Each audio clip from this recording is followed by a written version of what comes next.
Yana Glam, en fait, j'en ai eu l'idée pendant que j'étais en congé de maternité. J'avais pas envie de reprendre mon activité professionnelle.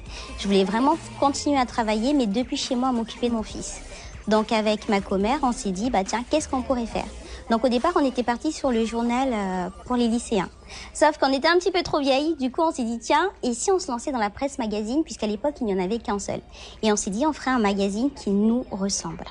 D'où Yana Glam. Alors, le principe de Yana Glam, c'est que ce soit un magazine qui est une âme qui ressemble à la population guyanaise. Un magazine qui nous ressemble, qui reflète notre réalité et qui met en valeur à la fois les personnes qui sont ici, mais également le département. Parce qu'on a souvent tendance à dire qu'il se passe rien en Guyane, que les gens font rien, ou en tout cas ceux qui en font s'en vont. C'est pas vrai. Ils sont là, il y en a qui font, et il faut les montrer.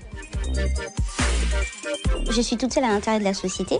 Par contre, j'ai 23 collaborateurs. Donc, quand je parle de collaborateurs, je parle de toutes les personnes qui rédigent les articles. Je parle des photographes, de la maquilleuse, du graphiste et de toutes les autres personnes qui gravitent autour, comme les correctrices. Donc, au total, on est vraiment 23 à travailler de manière épisodique sur le magazine. Comment on fonctionne? Chacun travaille plus ou moins dans son coin avec des réunions pour pouvoir faire une mise au point quand il y en a besoin.